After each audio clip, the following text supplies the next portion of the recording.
ధనుర్మాస ప్రారంభం. ఇది మనందరికీ తెలిసినదే. ఈ మాసం యొక్క ప్రత్యేకత గోదాదేవి గురించి అండి.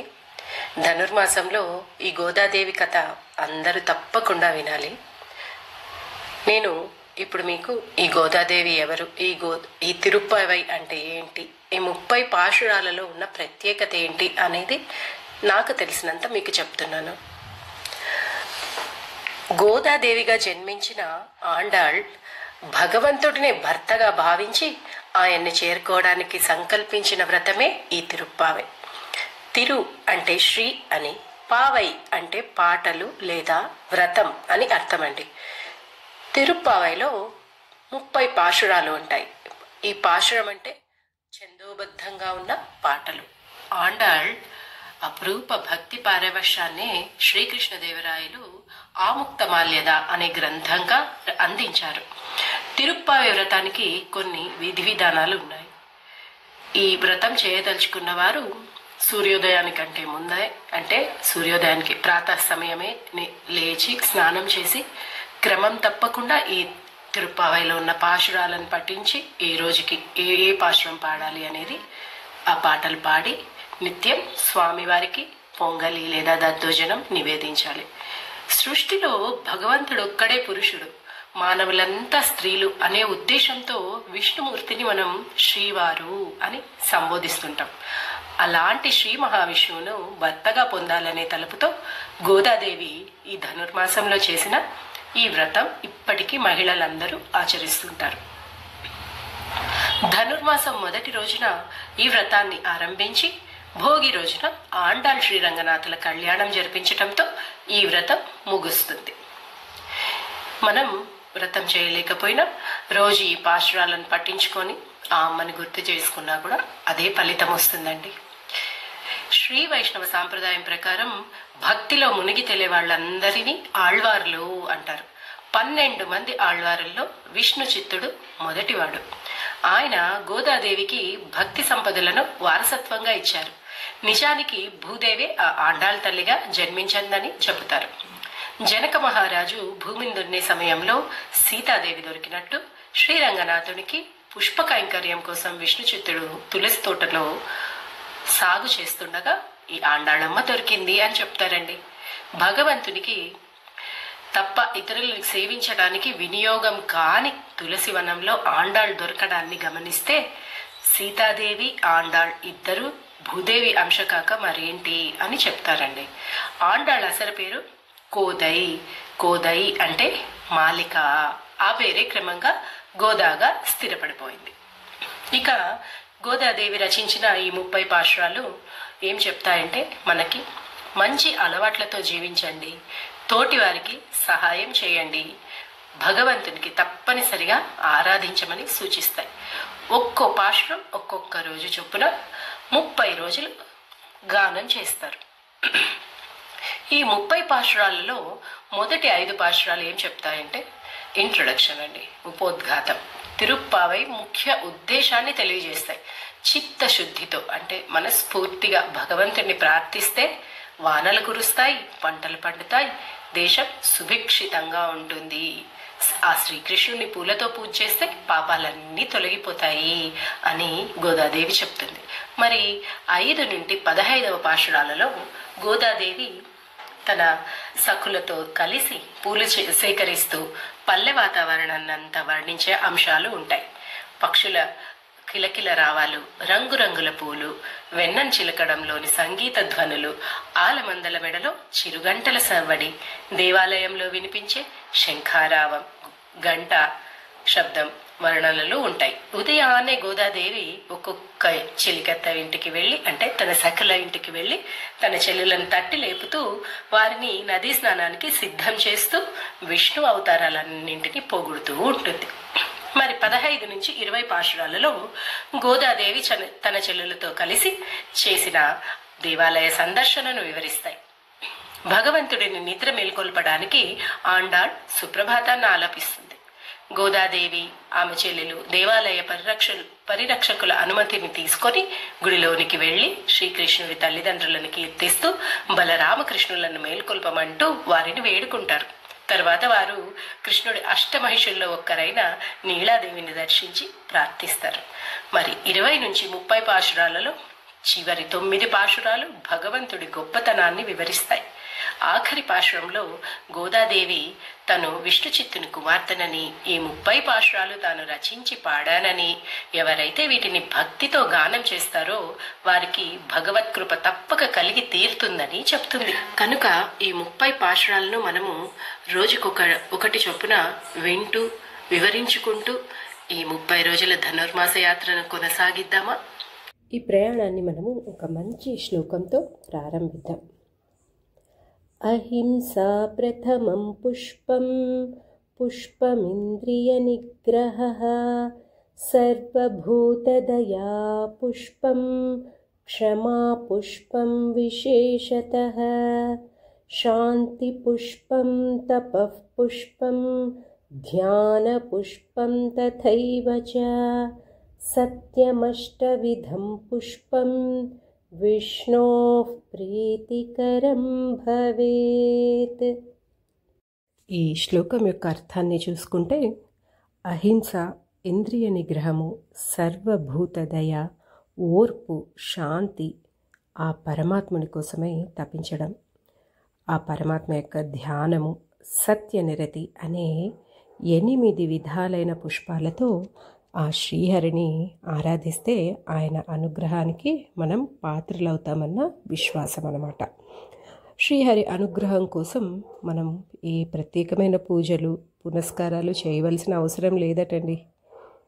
ఈ పైన చెప్పిన 8 రకాలైన పుష్పాలతో పూజించడం ద్వారా మనము ఆ భగవంతునికి ప్రీతి పాత్రలవుతారు అని పెద్దలు చెప్తున్నారు.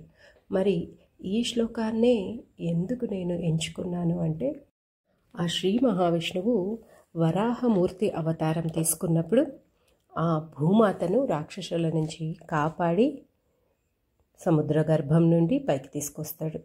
ఆయన ఆ భూమిని భరించి పైకి తీసుకొస్తాడు కాబట్టి, భరించేవాడు భర్త కాబట్టి వరాహమూర్తి భూమాతకి భర్త అయ్యాడనమాట. ఆ అవతారంలో ఆ అవతారాన్ని పరిసమాప్తి చేయాలనుకున్నప్పుడు వరాహమూర్తి భూదేవిని ఒక వరం అడుగుతాడు. అప్పుడు భూదేవి, నాకు మీతో కొద్ది కాలం గడపాలనుంది అన్న కోరికను వ్యక్తపరుస్తుంది. ఆమె కోరిక ప్రకారం వరాహమూర్తి తన అవతార సమాప్తిని కొంతకాలానికి పొడిగించుకొని భూమాతతో సమయాన్ని గడుపుతాడనమాట. ఇలా స్వామివారిని ఆ భూదేవి సేవించుకుంటున్న సమయంలో ఒకసారి ఆమె ఆయన కాళ్ళు ఒత్తుతూ, మీకు అత్యంత ప్రీతిపాత్రకరం అయినటువంటి అర్చన ఏంటి అని స్వామివారిని అడగ్గా, మరి అడిగిందేమో భూదేవి కాబట్టి ఆమె ఇష్టపడే విధంగా జవాబు ఉండాలనే ఉద్దేశంతో ఆయన, నాకు భక్తులు చేసే అర్చనలో అన్నిటికంటే పుష్పార్చన అంటే చాలా ఇష్టము అని చెప్తారనమాట. అప్పుడు అమ్మవారు ఎలాంటి పుష్పార్చన అని అడిగినప్పుడు ఇప్పుడు నేను చెప్పిన శ్లోకం ఏదైతే ఉందో అదే చెప్తారు స్వామివారు. అందుకే ఆ శ్లోకానికి నేను ప్రాధాన్యత ఇచ్చానన్నమాట.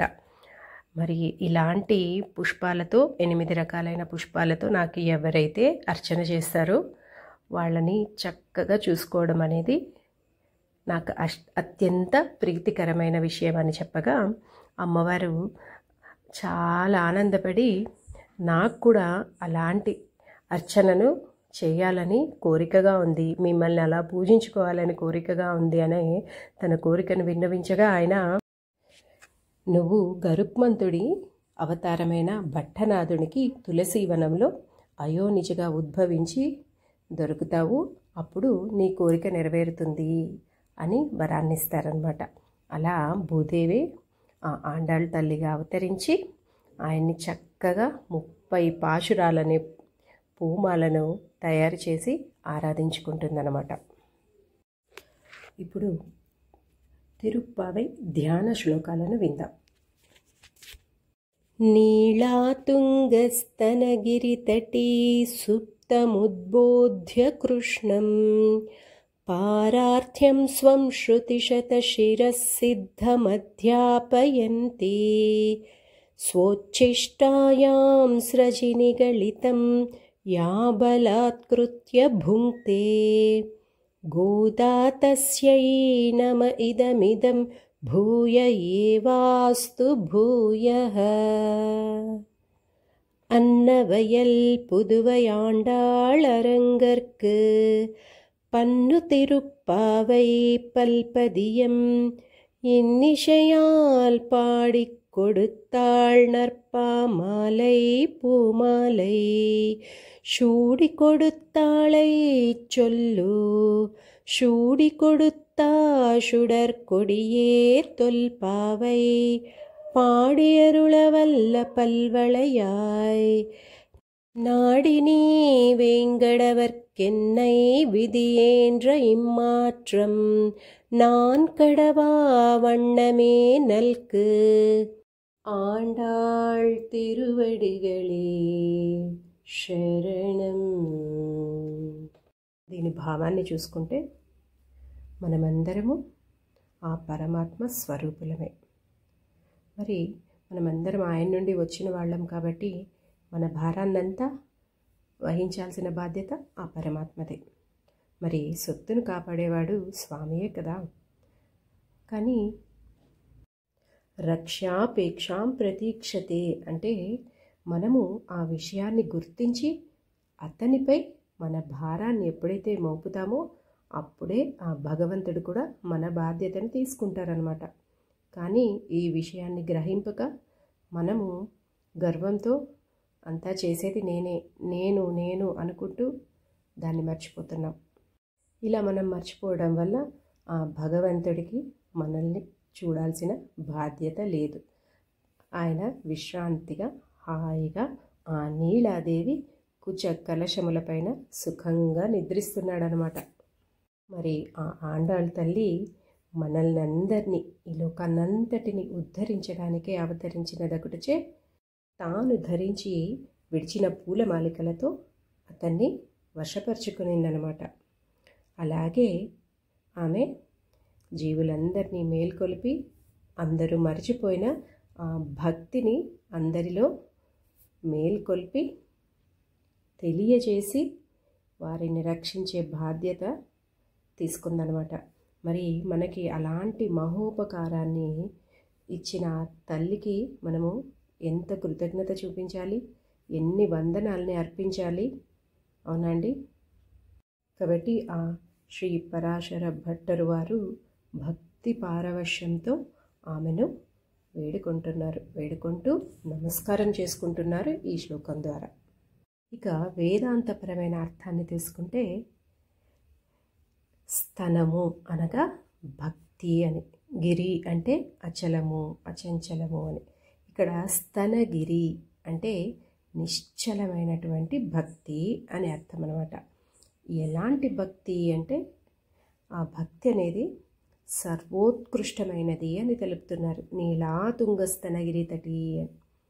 ఈ భక్తి ఎవరిదయ్యా అని చూస్తే నీల నప్పిన్న పిరాట్టి వలె ప్రియోహి జ్ఞానినో త్వత్తమహం సచ మమ ప్రియ.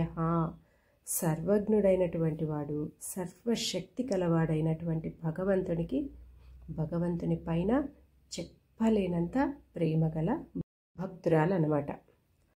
శ్రీకృష్ణుడు చిన్నగా ఉన్నప్పుడు, విద్యాభ్యాస అవస్థలో ఉన్నప్పుడు అన్నమాట, యశోదాదేవి తన మాటను వినిపించుకోక శ్రీకృష్ణుడు ఆటలకు మరిగిపోయి ఉన్నాడని చెప్పి గట్టిగా పట్టుకొని కృష్ణ త్వం పఠ అనగానే శ్రీకృష్ణుడు అమ్మా ఈ చదువుల వల్ల ఏం ఫలితము అని అడగగా ఆ తల్లి ముక్తిరేవా అనిందట. దాన్ని విని అమ్మా నేను నా స్వగృహంలో అంటే ఆ పరమపదంలో నిత్యముక్తుల చదువులు విని విని విసిగెత్తి పాలు, పెరుగు, మీగడ, నెయ్యి, వెన్న ఇవన్నీ పదార్థాలను అనుభవించడానికి ఇక్కడికి వచ్చాను. మరి నువ్వేమో విద్యోపదేశంతో నన్ను విసిగించేస్తున్నావు. అస్తుతే ఆ ముక్తిని నువ్వే తీసుకో, నాకొద్దు, నేను దధ్యాదిని భజామి అని చెంగున విడిచిపెట్టి పారిపోయాడనమాట. ఈ కథను విన్న మన ఆండాళ్ళ తల్లి ఇతన్ని కట్టిపడేస్తే కానీ ఈ అధ్యాపనం అనేది జరగదని తలుచుకొని స్వచ్ఛిష్టాయాం సృజిని గళితం. ఇక అక్కడ ఏమి దొరకలేదో ఏంటో మరి, ఆ తాడుతో వాటితో కట్టడం ఇష్టం లేకనో ఏంటో మరి, అటు ఇటు చూసి లాస్ట్లో తను ధరించిన మెడలోని మాలను తీసి అతని కదలకుండా కట్టిపడేసి పారార్థ్యం స్వం శృతి శతశిర సిద్ధం అధ్యాపయంతి అని తన అధ్యాపనను సాగించిందట. మరి ఇంత ఉపకారం చేసిన తల్లికి మనము తనివి తీరా నమస్కారం చేసుకోవడం అనేది ఈ ధ్యాన శ్లోకం యొక్క అర్థం అన్నమాట. హరే శ్రీనివాస.